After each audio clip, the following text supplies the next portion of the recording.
민주당의 진보를 재구성하는 게 가장 첫 번째 과제라고 생각합니다. 보수는 재구성이 됐습니다. 새로운 얼굴, 새로운 내용으로 보수가 지난 선거에서 우리를 이긴 겁니다. 그러면 진보의 재구성이 뭐냐? 이제 이게 질문이에요.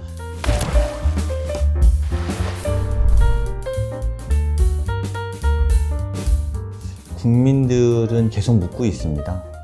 정치는 어디다 쓰는 건지, 정치를 무엇에 쓰는 것인지 묻고 있습니다. 특히나 현재 사고, 육고 이렇게 이야기하는데 고유가, 고물가, 고금리, 또 고환율 이거에다가 또 떨어지는 것들로 따지면 주가 폭락, 코인 폭락, 서민의 삶이 너무 힘들잖아요. 정치 참 쓸모없다. 이렇게 느끼고 있는 국민들에게 정치는 쓸모 있는 겁니다. 그 쓸모 있는 정치 민주당이 하겠습니다. 이 말씀 드리러 나왔습니다.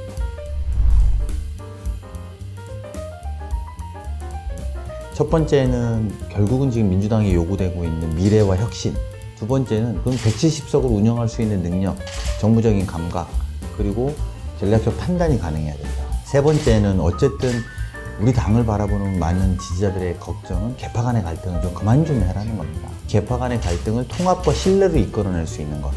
이 세 가지가 지금 당대표의 조건이 돼야 된다.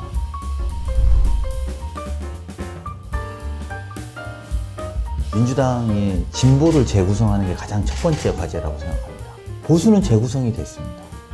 새로운 얼굴, 새로운 내용으로 보수가 지난 선거에서 우리를 이긴 겁니다. 그러면 진보의 재구성이 뭐냐? 그 중에 첫 번째는 준거 집단을 명확하게 하자. 즉, 민주당은 누구를 위해서 일하는가를 정확하게 해야 된다. 가령 예를 들면 과거에는 서민과 중산층의 정당이라고 저희가 표방했는데, 그럼 서민과 중산층은 누구냐? 그럼 과거에는 서민이다 이러면 미신공장에서 일하는 그런 노동자들을 서민이라고 불렀단 말입니다. 근데 그때의 잡은 기준을 지금도 우리가 쓰고 있는 것 아니냐. 소득 격차를 넘어서 자산 격차의 시대에 살고 있는데 가령 내가 연봉이 5천만 원이다. 그럼 중산층이라고 할 수 있느냐? 집이 있는 사람과 없는 사람 차이가 확 더 차이 나잖아요. 자산의 격차가 그만큼 크기 때문입니다. 과연 우리는 누구를 위해서 일하는가? 중산층과 서민을 위한 정당이라고 하는데 중산층과 서민을 다시 잡아야 되는 것은 아닌가? 우리가 생각하는 데는 여기까지입니다. 이 준거 집단을 명확하게 해야 되는 거죠. 그래서 예를 들면 집이 한 세 채 있는데 연봉은 2천만 원이다. 이 중산층인가? 연봉 2천만 원 받는데요? 이렇게 말할 수 있지 않습니까? 이런 것들을 명확하게 하지 않으면 민주당이 나가야 될 내용이 없어진다. 서민과 중산층을 위해서 일합니다라고 방향을 잡았으면 그런 분들은 이런 분들입니다. 이분들을 위해서 저희가 이런 정책을 내놨습니다. 그렇게 말해야 민생을 하겠습니다 할 때 그분들이 마음이 설레이죠. 정신노동일지라도 몸 하나로 내가 하루를 벌어서 먹고 사는 사람들한테 희망이 되는 정당이 돼야 된다. 그게 예를 들면 제가 제시하는 준거 집단을 명확하게 하는 거고, 두 번째는 이제 그런 분들을 위해서 어떤 정책들을 내놓을 수 있느냐. 이 정부에 들어와서 법인세는 낮추고 근로시간은 늘린다고 하지 않습니까? 결국은 노동자들, 몸 하나로 일하는 사람들, 이 사람들은 더 피폐해지는 삶을 살로 내몰리고 있는 거 아니냐. 그런 분들에 대해서 적극적으로 우리가 주 4.5일제라든지 구체적인 대안들을 내놓고 움직이는 것이 되게 필요하다. 그리고 마지막 세 번째는 그러면 어떤 사람들이 할 거냐 이것을. 적어도 그 시대를 같이 고민하고 이야기할 수 있는 새로운 인물, 젊은 인물들이 나와서 해봐야 되는 거 아니냐. 그래서 준거 집단, 우리가 목표로 누구를 위해서 근무하는지, 그리고 또 어떤 내용으로 이야기할 건지, 그리고 마지막으로 누가 할 것인지, 이것들을 명확하게 하는 것이 진보의 재구성이고 제가 생각하는 민주당의 혁신입니다.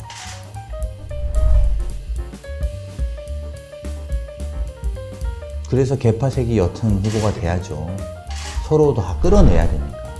양극단에 있는 개파색을 가지고 이 당을 하면 한쪽은 늘 불만일 겁니다. 적어도 저는 추미애 당대표 시절에는 원내대변인을 했고, 그 다음에 이해찬 당대표 시절에는 전략기획위원장과 수석대변인을 했고, 송영길 당대표 시절에는 대선경선기획단장을 했고, 이재명 후보 시절에는 전략본부장을 했지 않습니까?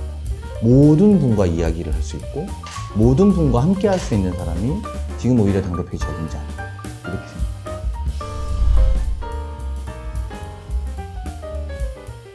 보수의 선거 승리 방정식은 정해져 있습니다.